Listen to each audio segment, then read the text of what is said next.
Aniya karon ang gahom sa pulong sa Diyos nga naglihok, sukad pa sa pagkatukod sa kalibutan. Gahom nga nagasulbad sa nagalinlaing matang sa problema sa kinabuhi sa tao. Nagsumpay sa nabugto nga kadugtungan sa matag higala, bisan diha sa sulod sa panimalay. Naghatag og mahulay niyadto mga kapuyan o nagahatag og nagawasan niyadtong ipang hasol sa gahom sa kagitnit.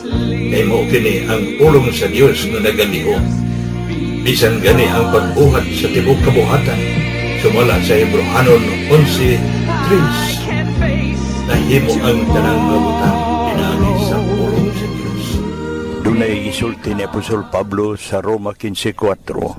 Bisan nun sa gisulat kaniadto, gisulat kini alang sa tong pagtuon, aron pinaagi sa pailob ug paglipay gikan sa mga kasulatan, makabaton unta kitag paglaom. Atong ipadayon ang atong pagtuon sa pong sa Dios alang sa ikabulahan sa atong matag kinabuhi. Apan sa dili pa kita mo padayon ini, niya kita sa pagpaminaw sa mensahe nini nga awit.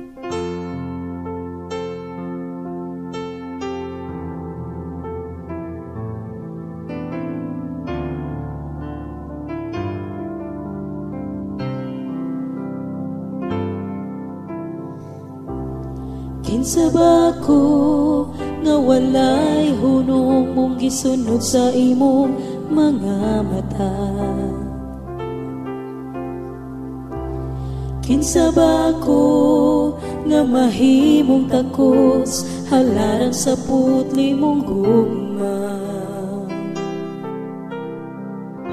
Unsa ba'y nabuhat ko nga mahimong angaya sa kiulang kinabuhi mo?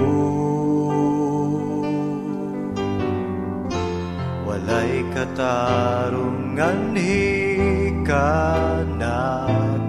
apan wala mahimong babag nga ako gipakamatyan mo.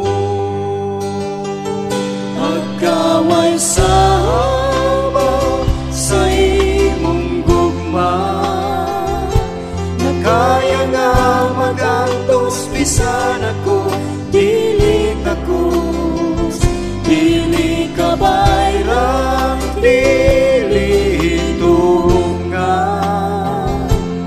ang bilis sa gihalan mo, Alang nining kinabuhi, maong wala na'y laing halaran pa, kundi ikaw lamang, Jesus.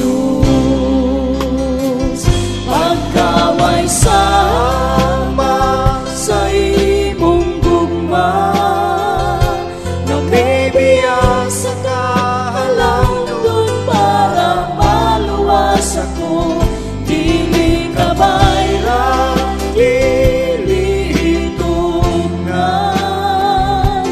Ang giantos mo alam sa kagawasan ko, busa sa tanda higayon o Diyos, ikaw lang ang alagaran ko. Kinsa ba ko nga walay hunong mong gisunod sa imong mga mata? Kinsa ba ako nga mahimong takos halaran sa putli mong gugma? unsa ba'y nabuhat ko nga mahimong angayan sa kiulang kinabuhi mo. Walay katarungan hikanan, apan wala mahimong baba nga ako gipakamatyan mo. Magkaway sama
ngayon, O Diyos, Ikaw lang ang alagaran ko.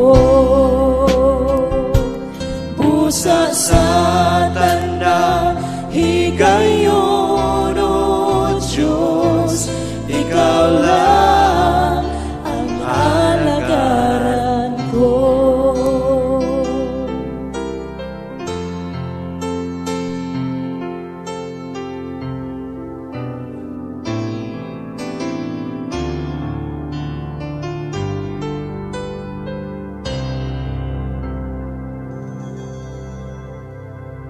Maayong buntag sa tanan nga nagapaminaw ni ini nga tingog. Kini ang inyong higala ug igsuon diha sa ngalan sa tungboy nga Dios nga mao si Ginoong Hesukristo. Joy Pilais Valuald. Salamat sa atong Ginoo tungod sa iyang kaayo sa atong mga kinabuhi ug salamat usab sa inyong paggahin og hamubok nga oras ug sa inyong dedikasyon alang sa pagpatalinghog ug sa pagpamalandong sa iyang mga pulong. Ug alang sa tong pagtuon karon, sa gihapon mo gamit kita og duha ka libro. Ang atong teksto atong makita sa libro sa Josue or Joshua sa daang tugon ug sa Ebanghelyo ni Mateo. Josue kapitulo 2 bersikulo 1 ngadto sa 21 ug Mateo kapitulo 1 bersikulo 5. Atong hisgutan dinhi ang sugilanon sa usa ka babae nga gihinganlan og si Rahab or Rahab sa English. Si Rahab ang usa ka babae nga bigaon. Giuluhan kini nato og ang maalamon nga tagbalay. Joshua chapter 2 verses 1 to 21 and Matthew chapter 1 verse 5. Kini si Rahab usa gihapon ni siya ka kagikanan o katigulangan ni Ginoong Hesus. Si Rahab mao ang inahan ni Boaz nga si Boaz nakaasawa ni Ruth. Human kini si Ruth nga nabalo sa anak pod ni Naomi. Ug diha kang Boaz naggikan si Haring David ug hangtod na kang Ginoong Hesus. So sama sa atong gitun-an sa ning agi nga higayon mahitungod kang Tamar nga si Tamar ang pinakauna nga babae nga gihinganlan sa bag-ong tugon sa Ebanghelyo ni Mateo sa kapitulo 1 bersikulo 3. Ug dinhi sa atong pagtuon karon ang ikaduha nga babae nga gihinganlan ni Mateo mao si Rahab. Nga ato pod nga mabasa sa kapitulo 1 bersikulo 5. Again, ug kung aduna kamo panahon, basahan ninyo ang Mateo kapitulo 1, tibuok kapitulo aron nga aduna usab kamo kahibalo sa kagikanan ni Ginoong Hesus. Ug sama sa sugilanon sa kinabuhi ug kasinatian ni Tamar nga dili aninduton, ang kinabuhi ug kasinatian usab ni Rahab dili usab anindot. Sama kang Tamar, ang kinabuhi ni Rahab dili anindot nga sundugon ug nga mahugaw kini apan nahiapil gihapon si Rahab sa kagikanan ug katigulangan ni Ginoong Hesus. Ang ilang mga kinabuhi ug kasinatian wala magsugyot kanato nga ato silang sundugon apan nganuman nga nahiapil man sila sa sugilanon ug katigulangan ni Ginoong Hesus.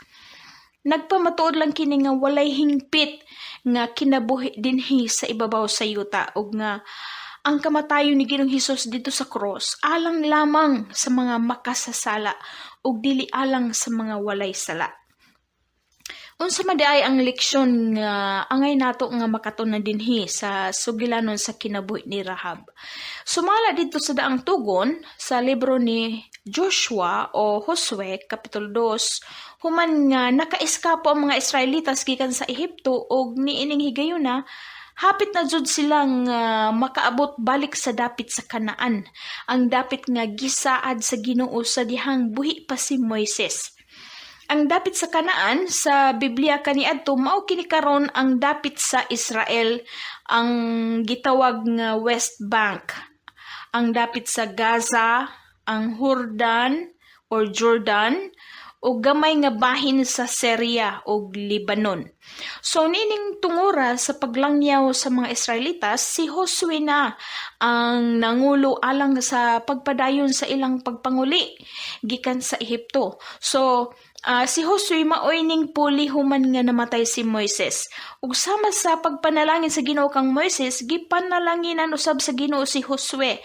Ingon nga bag-ong leader sa mga Israelitas pinaagi sa mga milagro nga gibuhat sa Ginoo batok sa ilang mga kaaway ug nga kanunay silang nagmalampuson. Ug sama sa panaad sa Ginoo ngadto kang Moises nga ihatag sa Ginoo og balik ang dapit o yuta sa Kanaan ngadto balik sa mga Israelitas, diha ilawom sa mga kamot ni Josue tumanon jud sa Ginoo ang iyang panaad.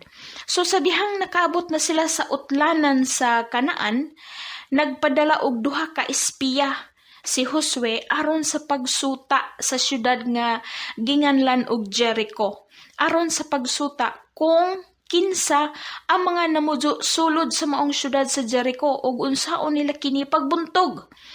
Ug nahitabo nga sa kahilom nakasulod ang duha ka espiya ni Josue sa syudad sa Jericho ug nga pagsulod nila sa syudad nahibalag nila ang babay nga gihinganlan og si Rahab, usa ka babay nga bigaon. Ug mao kini si Rahab ang miabi-abi nila sa hilom sa duha ka espiya nga pinadala ni Josue. Ug sa kasamaang palad, nakabati ang hari sa Jericho nga adunay duha ka mga lalaki nga wala hiilhi sa mga lumulupyo ug nga ana ako no sa sulod sa balay ni Rahab nga bigaon. But pasabot nga dili mga hanas ang duha ka espiya kay dihay lain tawo nga nakakita kanila nga nakasulod sila sa syudad sa Jericho. Ug mao nga nagpadala og mga sulugoon ang hari sa Jericho ngadto sa balay ni Rahab aron sa pag-imbestiga ug nga aron dakpon ang maong duha ka mga lalaki nga mga espiya. Apan gitaguan na di ay ni Rahab ang duha ka mga lalaki nga espiya ug miingon si Rahab ngadto sa mga sulugoon sa hari sa Jericho sa iyang pagpamakak nga ingon siya, "Oo, tinuod nga dihay mga tao nga minganhi kanako, apan wala ako mahibalo kung diin sila gikan. Nakalusot na sila sa ganghaan ug nakagawas na sila kay ngit-ngit naman. Agpasa ninyo, adyaw mo og langan, adyaw mo pagdugay-dugay basin maapsan pa ninyo sila dito dapit sa suba sa Hordan." Mao na iyang sulti. Ug mao to nga nanglakaw nga nagdali-dali ang mga sulugoon sa hari sa Jericho ug ilang gigukod ang duha ka espiya nga mga Israelitas. Apan kay gitaguan raman lagi di ay ni Rahab ang duha ka espiya didto sa ibabaw sa atop sa iyang balay. Ug sa pagkawala sa mga sulugoon sa hari, gisaka ni Rahab didto sa atop ug iyang gisultian ang duha ka espiya nga nag-ingon siya didto sa kapitulo 2 sugod sa bersikulo 9, ingon si Rahab sa duha ka espiya, "Ako nahibalo nga si Jehova naghatag kaninyo sa yuta ug nga ang kahadlok kaninyo misantop kanamo ug nga ang mga pumupuyo sa tibuok nga yuta hingpugdawan tungod kaninyo." Bersikulo 12, "Busa karon gihangyo ko kamo nga manumpa kamo kanako sa ngalan ni Jehova nga sanglit ako naluoy kaninyo. Ingon man usab kamo magkaluoy sa panimalay sa akong amahan ug hatagi ako ug usa ka matuod nga ilhanan." Bersikulo 13, "Ug nga inyong luwason nga buhi ang akong amahan ug ang akong inahan ug ang akong mga igsoon lalaki ug mga igsoon babae ug ang tanan nga ilang gibatunan ug luwasa ang among kinabuhi gikan sa kamatayon." Bersikulo 17, "Ug ang mga tao o ang duha ka espiya miingon kang Rahab, kami walay sala ni ining imong panumpa nga imong gipanumpa kanamo." Bersikulo 18, "Ania karon sa diha nga kami manulod na niining yuta o inigbalik namo dinhi kining pulang pisi nga imong gigamit aron sa imong pagtuntun kanamo, ihigot mo sa imong tambuanan ug pagatigumon mo sa imong balay ang imong amahan ug ang imong inahan ug ang imong mga igsuon ug ang tanang butang sa balay sa imong amahan." Bersikulo 21, "Ug si Rahab miingon sa duha ka espiya, sumala sa imong mga pulong pagatumanon kini ug iya silang gipalakaw ug gilayon sila na mahawa ug ang pisi nga mapula gihigot ni Rahab sa tambuanan o sa bintana. So, sa wala pa mahibalag ni Rahab ang duha ka espiya nga mga Israelitas, nakadungog na si Rahab nga haduol na ang mga Israelitas sa ilang syudad sa Jericho ug nga nabantog na sa tanang dapit nga mga isog ang mga Israelitas ug nga walay makapildi nila kung adunay makipag-away. Kana nga balita nga ilang nabatian, nagpamatuod lamang kana nga ang Ginoo nag-uban jud ug nga nagtabang ug nga nagpanalipod sa mga Israelitas aron nga makauli sila ug balik sa dapit sa Kanaan, sa lugar o dapit sa ilang mga kagikanan o katigulangan nga sila ni Abraham, si Isaac ug si Jacob. Dili lisod hunahuna nato ang kalibog sa sitwasyon nga nahiaguman ni Rahab niya nang higayuna ug ang kalisang nga iyang gibati sa diha nga nakadungog na siya nga ang mga Israelitas ana-ana ug haduol na sa ilang syudad ug nga sakalit pa jud nahibalag niya ang duha ka mga espiya nga nakasulod sa syudad sa Jericho ug nga naa pa jud sulod sa iyang mismo nga balay. Ug ato jud na hulaon ug alang unta sa iyang kaluwasan ug dungog, pwede unta nga gisultian ni Rahab ang duha ka espiya nga dili siya makadawat o makaabi-abi nila og nga kinahanglan nga mulakaw sila og iya unta pod nga isumbong ang duha ka espiya aron nga madakop sa mga sundalo sa hari sa Jericho og nga og kung gibuhat pa kana ni Rahab dayigon unta siya sa mga tao og sa hari sa Jericho ingon nga usa ka maunungon nga lumulupyo og nga matawag unta siya nga bayani, di ba? Apan gipili ni Rahab ang pagpamakak ngadto sa mga sulugoon sa hari sa Jericho sa pag-ingon nga nakagawas na kuno sa ganghaan ang duha ka mga espiya apan iya di ay kini sila nga gitaguan sa ibabaw sa atop sa iyang balay ug nga gipili ni Rahab nga makigsabot sa mga espiya alang sa kaluwasan sa iyang pamilya sa panahon nga mobalik ang duha ka espiya uban sa mga sundalo nga mga Israelitas nga moatake sa syudad sa Jericho. Ug pinaagi sa gibuhat ni Rahab nga mao ang pagpamakak ngadto sa mga sulugoon sa hari, nakabaton si Rahab og kadungganan sa Biblia. Ug sigurado pod nga nakabaton pod og mga pagtamay si Rahab gikan sa iyang mga silingan ug kaila tungod sa iyang pagluib. Ug sigurado pod nga nakasabot og maayo si Rahab sa iyang nabuhat nga desisyon. Ug sigurado ako nga iya na kining gibana-bana ang mga panghitabo alang sa ilang kahimtang sa unahan nga mga adlaw. Mga igsoon kog higala sa atong adlaw-adlaw nga pagkinabuhi. Ang pinakalisod nga buhato nato mao ang pagbuhat sa desisyon sa kinabuhi. Mahadlok ta nga mo desisyon kay mahadlok pud ta sa resulta nga wala pa nato makita. Basin unya sayop ug nga wala man lagi pagmahay nga maguna, di ba? Nila pa swerte-swerte lang ug mao nga makapamakak ta.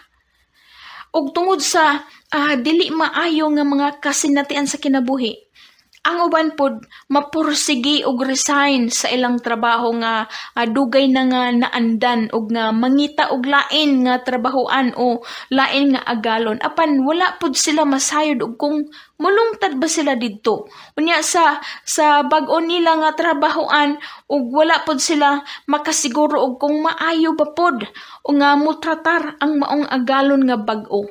Adunay uban nga mga pamilya nga muhalin ngadto sa lain nga dapit kay kuno malas ang ilang gipuy-an sa pagkakaron.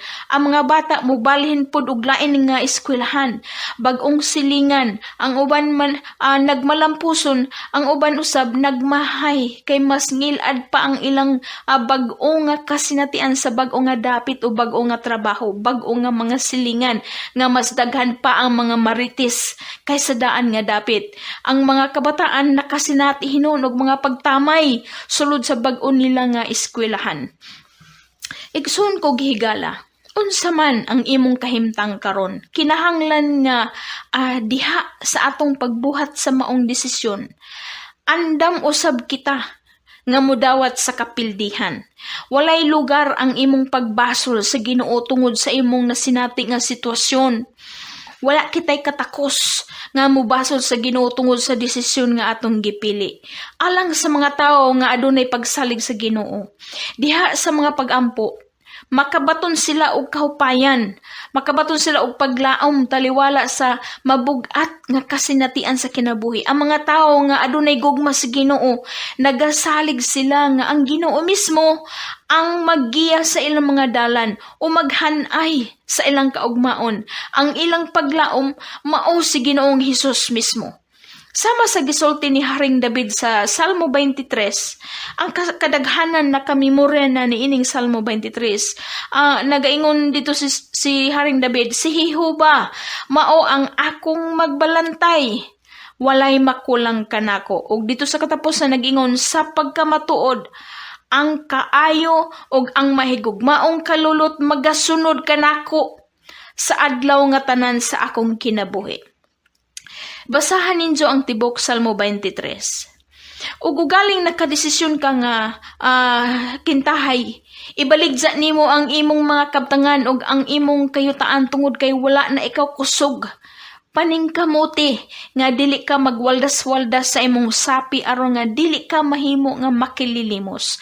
Ang kaalam mga igsoon ug higala, importante jud nga atong mabatunan. Adunay kamatuoran dinhi sa atong sugilanon nga dili pwede pod nato nga itago. Na adunay kamatuoran dinhi nga dili nato pwede nga laktawan. Si Rahab, usa ka babae nga bigaon, nga nagnegosyo og nangita og sapi pinaagi sa pagbaligya sa iyang lawas ngadto sa mga lalaki. Ang iyang ngalan sa Biblia dili lang simple nga Rahab, gitawag jud ni siya nga Rahab ang babae nga bigaon, Rahab the prostitute o Rahab the harlot. Susama kang Tamar nga nanglimbong, ang kalabutan ni Rahab sa kagikanan o katigulangan ni Ginoong Hesus nagpamatuod lamang nga pwede nga gamiton sa Ginoo ang mga makasasala aron sa pagtuman sa langit nun nga katuyuan dinhi sa yuta. Ang usa ka makasasala nga si Rahab atong makita nga gidayeg dito sa libro sa Santiago kapitulo 2 bersikulo 24 ngadto sa 26 nga nagingon, nakita ninyo nga ang tao gipakamatarong tungod sa mga buhat ug dili lamang tungod sa pagtuo ug sa mao nga pagkaagi. Si Rahab nga bigaon wala ba usab pagkamatarong nga tungod sa mga buhat sa pagdawat niya sa mga sinugo o gipadala niya sila sa lain nga dalan, kay maingon nga patay ang lawas nga bulag sa espiritu, mauman usab ang pagtuo nga bulag sa mga buhat patay man. Si Rahab nahimo nga simbolo sa pagbuhat sa kung unsa ang gipamulong. Dili kay puro lang ta sulti-sulti o puro lang laway o nga walay buhat. Kay ang pagtuo nga walay buhat, patay. Ang nagsulat sa libro sa Hebrehanon, giapil pod si Rahab dito sa listahan sa mga bayani sa pagtuo or heroes of faith. Sa Hebrehanon, kapitulo 11, versikulo 31, nagingon dito, tungod sa pagtuo, si Rahab nga bigaon wala malaglag uban niadtong mga masukihon, kay midawat siya sa mga espiya nga may pakigdait.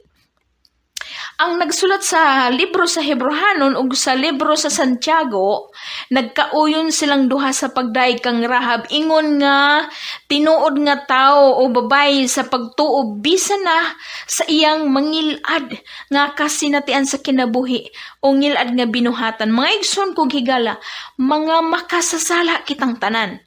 Kaniadto mga makasasala kita, karon mga makasasala gihapon ta. Ug sa kanunay, mga makasasala jud tang tanan. Apan, sama nila ni Tamar ug ni Rahab, ug uban pa kanila nga mga badlungon sa Biblia, nagpahinumdum kanato nga adunay paglaom alang sa mga makasasala diha sa gingharian sa Dios. Gikinahanglan lang ang paghinulusol nga maghinulusol kita sa atong mga salaog nga talikdan nato ang pagbuhat sa dili maayo. Hangtod karon, Mas gigamit sa Ginoo ang mga huyang, ang mga simple ug ordinaryo nga mga tao alang sa langit nun nga katuyuan ug alang sa kahimayaan sa iya ngalan. Ngalan nga mas labaw pa sa tanan nga ngalan, ang ngalan ni Ginoong Hesukristo. Dalay ko na ngalan sa tong buhi nga Dios, magampo kita. Amahan nga balaan sa ngalan ni Ginoong Hesukristo. Salamat sa paglaom ug sa kaluwasan ug kabag-uhan sa among mga kinabuhi. Dinhi sa among pagtuon, among nasayran nga mas kitagaan nimo og pabor ang mga tawo nga adunay kaluyahon. Nga mga tao nga simple ug ordinaryo alang sa kalampusan sa imong mga plano dinhi sa mahugaw nga dapit sa yuta. Salamat sa kapasayloanan sa among mga sala. Ligo na ang among pagtuo ug ang among relasyon da kanimo ug nga mamahimo kami nga mga instrumento ug panalangin usab ngadto sa uban nga nagkinahanglan og kadasig pinaagi kanamo. Salamat Ginoong Hesus sa imong gugma, sa imong grasya ug sa imong kaluoy. Ang imong ngalan lamang mahimaya sa kanunay. Amen ug amen. So turn your eyes upon Jesus. Look full in His wonderful face,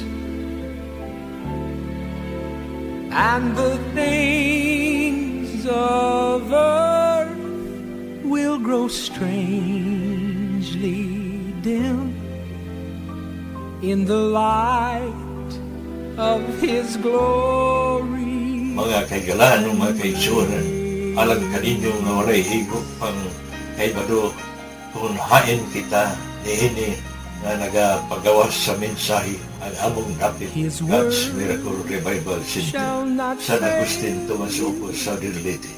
Nagabi-abi kami kanunay sa tanan nga muduol alang kanila nga dunay pagpanginahanglan labi na sa mga butang espiritu anon. Dugang paniana ang atong kinabuhi samtang nagpadayon pa usap.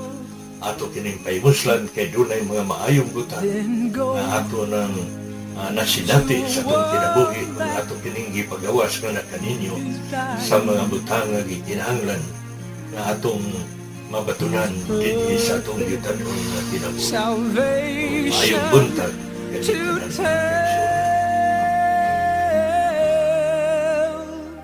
Just turn your eyes upon Jesus. Look full in His wonderful face, and the things of earth will grow strangely dim in the light of His glory and grace.